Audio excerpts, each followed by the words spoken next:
Right now, Arsenal Football Club is living through one of the most extraordinary weeks in its modern history. The Premier League title has been secured. The Manager of the Season award has been won. And in just days, the club faces Paris Saint-Germain in the Champions League final in Budapest. But within all of this celebration, there is complexity. There is controversy. There is injury concern. There is a fitness race against time. There are players speaking boldly, legends pushing back, and a rival manager reportedly ordering late-night training sessions in direct response to what Arsenal's own manager said publicly. This is not a simple feel-good moment. This is a club on the edge of history, managing pressure from every direction, with an entire fan base holding its breath. Today, I am going to walk you through every layer of what is happening around Arsenal right now. We are going to cover the awards, the squad concerns, the psychology inside the camp, the outside noise, and the two key players who could define Saturday's final. Stay with me to the very end, because by the time we are done, you will have a complete understanding of exactly where this club stands heading into the biggest game it has played in years. Arteta wins Manager of the Season. Premier League India posted this. The message read, "Trust the process." And then the confirmation. Mikel Arteta is the Premier League 2025-2026 Barclays Manager of the Season. That is the official recognition. That is the Premier League itself saying that out of every manager in the division this season, Arteta was the best. Now let me add my analysis here. This is not just a personal award. This is institutional validation. For years, Arteta has been questioned, doubted, and criticised. He came close multiple times. The club finished second. They reached semi-finals and went no further. The pressure was enormous coming into this season. And yet with the second highest injury count in the league, he still found a way to win the title. That context matters deeply. The award did not come easily. It came through adversity, and that makes it more meaningful, not less. Jurrien Timber fitness race. This post confirmed that Arsenal right back Jurrien Timber is in a late fitness race, but is training and working really hard to be available for the Champions League final against Paris Saint-Germain on Saturday. The detail that stands out here is the nature of the injury. Timber has been managing a complex groin and ankle issue. That is not a minor knock. That combination has kept him out of regular match action since mid-March. We are now in late May. That means he has been sidelined for over 2 months. My analysis here is straightforward. The question is not just whether Timber is fit. The question is whether he is match fit. There is a significant difference between being available and being ready to perform at the level that a Champions League final demands. If Timber has been out since mid-March, his match sharpness will naturally be limited, regardless of how hard he has worked in training. Arteta faces a genuine dilemma here. Does he start a player who is potentially underdone physically? Or does he go with someone who has been playing regularly but who may be less effective in that position? This is one of the most important selection decisions Arteta will make this week. PSG, late-night training. This one is very revealing. It was reported that Paris Saint-Germain manager Luis Enrique ordered late-night training sessions every day leading up to the Champions League final against Arsenal. The reason given is particularly interesting. Sources close to the Paris Saint-Germain camp said the decision came after a viral video surfaced of Mikel Arteta confidently claiming Arsenal would win the Champions League. Those comments reportedly fired up the Paris Saint-Germain squad. Luis Enrique is now demanding maximum focus, intensity, and discipline. The atmosphere at training has reportedly become far more serious as a result. Here is my take on this. Arteta's public confidence was a deliberate act. Managers at this level understand the psychological power of words. Whether Arteta intended it to motivate his own players, create external pressure on the opponent, or simply express genuine belief, the effect has been real. Paris Saint-Germain have responded. They are treating this final with heightened seriousness. And that actually tells you something important. If Paris Saint-Germain did not feel threatened, they would not be changing their training routine 3 days before a final. The fact that they reacted this way suggests Arsenal's confidence is landing. It is being felt in the rival camp. Arsenal double odds. Arsenal Buzz shared a betting market graphic showing Arsenal's probability of completing the Premier League and Champions League double in this season at 41.6%. The breakdown was clear. Arsenal have already secured the Premier League title. The Champions League trophy is the remaining piece. The market currently places them at 41.6% to complete the double, with the opposition priced at 58.4%. My analysis: 41.6% is not a small number. In a two-team final, being assessed at just under half of the probability is essentially saying this is a competitive, evenly contested match. The fact that it is not 60% or 70% in Arsenal's favour simply reflects that Champions League finals are unpredictable and that Paris Saint-Germain are a genuine elite European side. But for Arsenal fans, knowing that independent markets view their club as genuine contenders in this final should be a source of confidence, not concern. Noni Madueke on the double. Noni Madueke spoke about the possibility of winning 2 trophies and said the following: "The Premier League is massive, but the Champions League is so big. To be able to do that for the first time in the history of the club would be amazing. And then to celebrate it with all the Arsenal fans would be the cherry on top, for sure." That is a player who understands the weight of the moment. He is not understating it. He is not overcomplicating it. He is acknowledging that winning the Champions League for the first time in Arsenal's history would be something entirely different from anything the club has achieved before. My analysis here is that these words carry more meaning when you consider Madueke is still in his first season at the club. He arrived, settled quickly, and is now on the verge of potentially historic achievement. His perspective is fresh. He has not carried the years of near misses that some other players at Arsenal have endured. That freshness can be an asset. Sometimes the players who have not been worn down by repeated disappointment are the ones who approach a final without the weight of previous failures. Before we go any deeper into this story, I want to pause for one moment. If this level of detail and analysis is what you come to this channel for and you have not yet subscribed, please do that now. Hit the subscribe button and the notification bell so you never miss a breakdown like this one. The Melissa Arsenal analyst community is growing every week, and I would love for you to be a permanent part of it. Now let us keep going. Historical manager of the season list. Daily Arsenal Football Club posted a graphic showing every Premier League manager of the season winner in history. The key fact highlighted is this: Mikel Arteta is the first Arsenal manager to win the award since Arsene Wenger did so in 2003-2004. The 4 occasions Arsenal have won this award are as follows: Arsene Wenger in 1997-98, Arsene Wenger again in 2001-2002, Arsene Wenger a third time in 2003-2004. And now, 22 years later, Mikel Arteta in 2025-2026. My analysis: that 22-year gap is significant. It tells you how long it has been since Arsenal had a manager operating at this level of recognition. Between 2004 and now, the award went to the likes of Jose Mourinho, Alex Ferguson multiple times, Pep Guardiola, Jurgen Klopp, and Arne Slot. That is elite company. Arteta has now entered that list officially, and doing so while leading Arsenal to a title win after years of coming close adds an additional layer of credibility to his place in that conversation. Vinicius Junior supports Arsenal. This was a notable moment. Vinicius Junior of Real Madrid publicly declared his support for Arsenal in the Champions League final. He said the following: "I will be supporting Arsenal. I am not going to lie." He went on to say that he believes Arsenal deserve success after the level they have shown throughout the season. His exact words were, "I think they deserve it. They have been so good this season."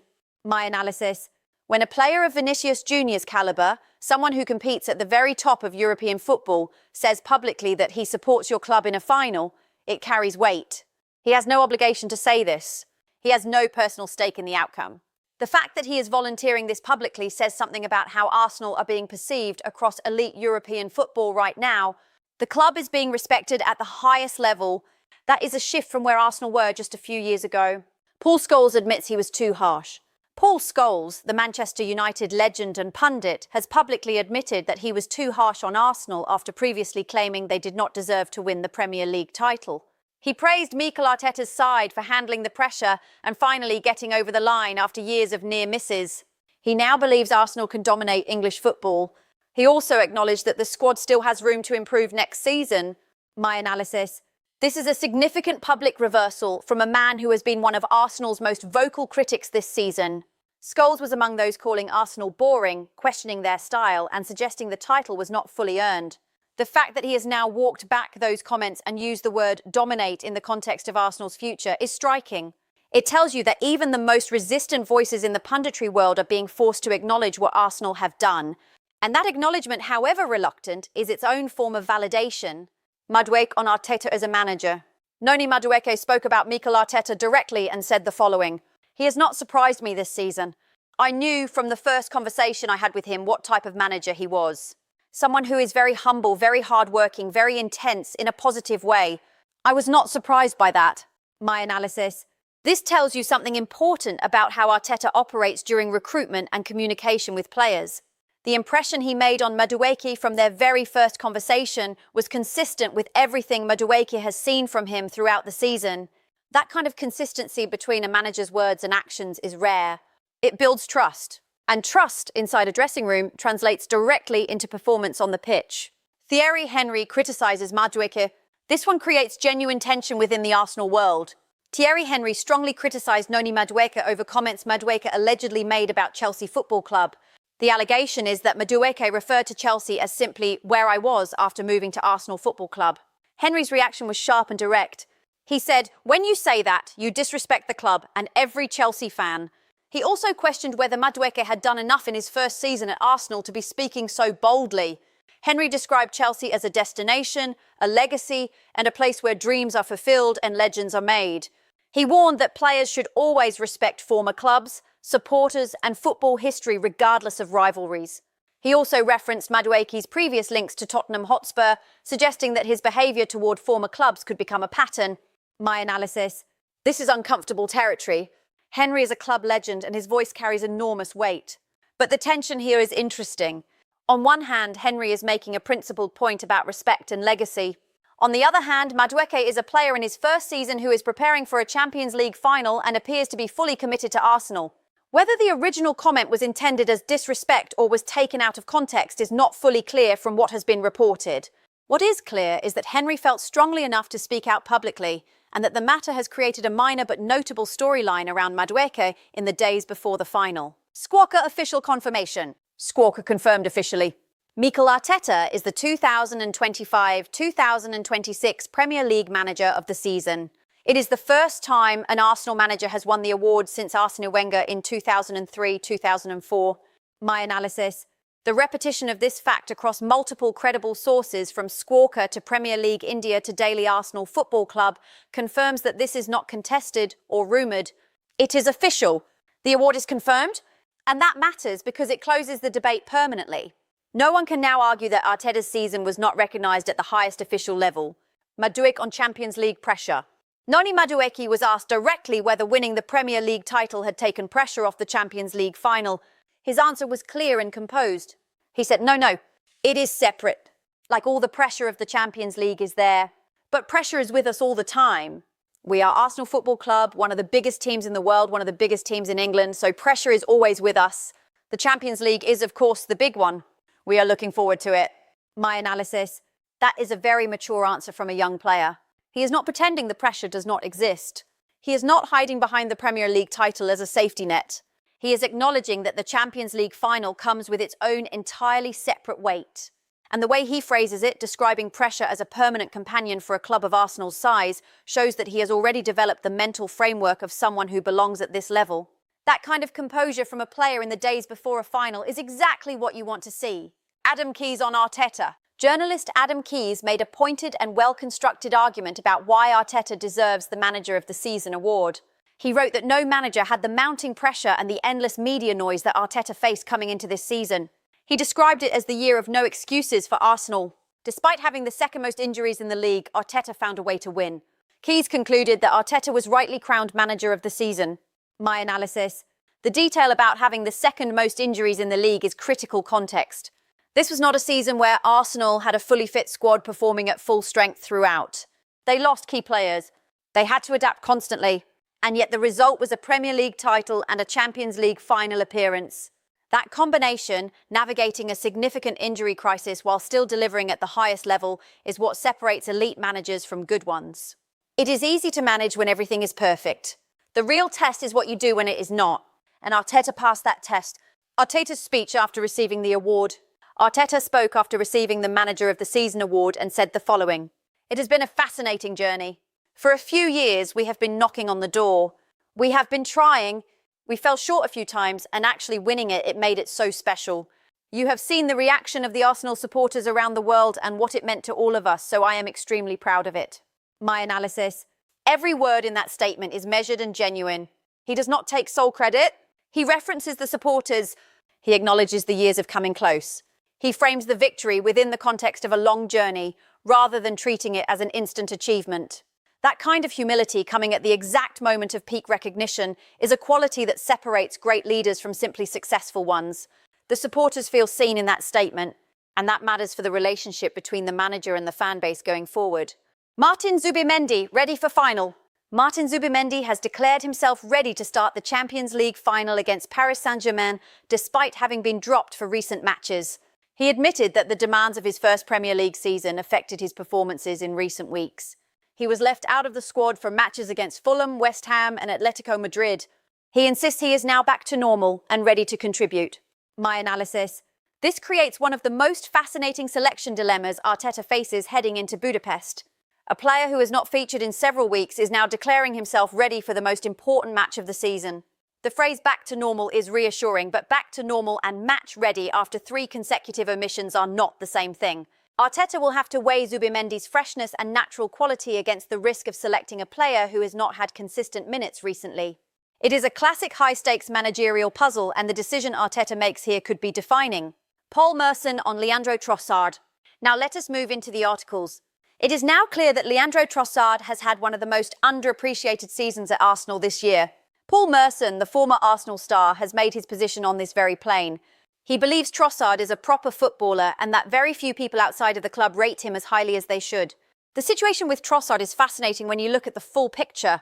This is a player who came very close to leaving Arsenal last summer. He nearly departed. He stayed. And he has since gone on to contribute 8 goals and 10 assists across all competitions this season. Those numbers for a player who is not the primary striker or the primary creator are genuinely impressive. Merson gave a specific technical example to illustrate his point. He described a moment in a match against Burnley where Trossard received the ball on the left side, attempted to play it with the outside of his right foot down the line, had that pass cut off, and then immediately brought the ball back on his left foot and bent it around the defender. Merson's assessment was direct. He does not believe there are many players, if any, in the Premier League who could do that with both feet. The evidence supports Merson's argument. The ability to use both feet to that level of technical precision in real time under pressure is genuinely rare. Most players have a dominant foot. They will shift the ball to that foot before executing. Trossard does not need to do that. He can attack with either foot from any angle, which makes him extraordinarily difficult to defend against. The reality for the club is that keeping Trossard last summer was a crucial decision. If he had left, Arsenal would have lost a player who can play in all the big games, as Merson specifically pointed out. He is not someone who disappears when the stakes are highest. He has contributed in the matches that matter most. With the Champions League final approaching, the evidence suggests Trossard is likely to start in Budapest. He has been part of the big game moments throughout this season. He brings technical quality, tactical flexibility, and the kind of both-footed ability that can unlock a well-organised defensive block. The situation for Arsenal going into this final is strengthened by the fact that Trossard is available, in form, and fully motivated after a season where he was nearly shown the door. Merson calling him very underrated is not just a compliment, it is a warning to opponents. When a player is underrated, defenders do not account for them sufficiently. When a player can use both feet to the level Trossard operates at, that underestimation becomes dangerous. Paris Saint-Germain would be making a significant mistake if they approach this final without specific, detailed plans for how to manage Trossard's influence. Robert Pires and the boring Arsenal debate. The second article takes us to a debate that has followed Arsenal all season long. The question of whether this team is too defensive, too reliant on set pieces and simply boring to watch. Robert Pires was asked about this directly ahead of the Champions League final in Budapest, and his response was both surprising and revealing. He did not push back on the criticism. He agreed with it, at least partially. He said, "Sure, they are right. No problem. But I do not have a single problem with that." That is a significant statement from a man who played in some of the most aesthetically celebrated Arsenal teams in history. Pires is not someone who would settle for ugly football lightly, but his point is analytical and logical. He acknowledged that corners and dead ball situations are a weapon that Arsenal have mastered this season. He then posed a question that cuts straight to the heart of the debate. Why do others not do the same? That is the right question to ask. If Arsenal have found a system, a method, a repeatable process for scoring from set pieces, and if that method wins football matches, what exactly is the criticism? The evidence suggests that beautiful football without results is simply entertainment. It is not achievement, and Pires knows this better than most.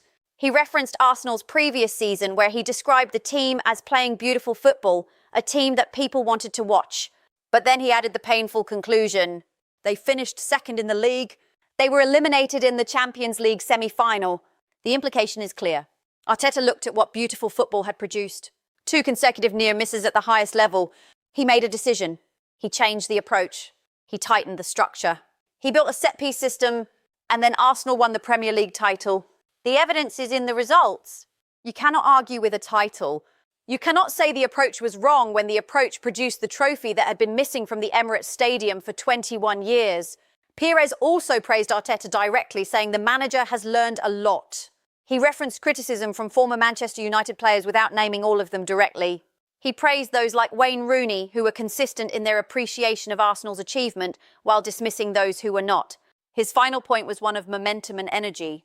He described Arsenal going into Budapest with more power and more energy as a result of the Premier League title win. He said it would galvanise them further. He acknowledged that the final will be difficult, but his conclusion was simple and grounded. Arsenal will be present. They will play in Arteta's image. That phrase, playing in Arteta's image, is the most revealing thing Pires said. It tells you that even someone who played under Arsene Wenger, someone who experienced arguably the most beautiful period of Arsenal football in the club's history, recognises that what Arteta has built is a genuine identity. An identity built not on aesthetics but on organisation, resilience and the ability to win in multiple ways. The situation heading into Budapest is this. Arsenal are not being asked to play beautiful football. They are being asked to win a football match. And the evidence from this entire season suggests that Arteta's Arsenal are better equipped to do exactly that than at any point in the past 2 decades. Let me bring all of this together now. Arsenal are 48 hours away from a Champions League final. The manager has just been officially recognised as the best in the Premier League this season. A key defender is racing against time to be fit. A midfielder who was dropped for weeks is declaring himself ready to start. A winger who nearly left the club last summer is set to play one of the most important matches in the club's history. A young forward is being criticised by a club legend for comments about a former team. And the opposing manager has ordered late-night training sessions specifically because of how confident Arsenal's manager sounded in public. Every one of those threads connects to the same central reality. Arsenal are in a position they have not occupied for 20 years.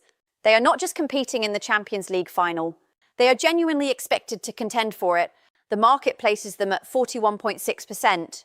Real Madrid's own Vinicius Junior is supporting them publicly.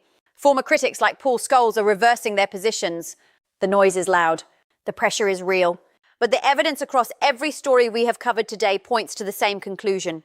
This is a club, a manager, and a squad that have demonstrated repeatedly throughout this season that they know how to operate under pressure, how to make decisions when it matters, and how to win. Saturday in Budapest will be the ultimate test of everything Arteta has built. And based on everything I have analysed today, Arsenal go into it as a team that has earned the right to believe they can win it.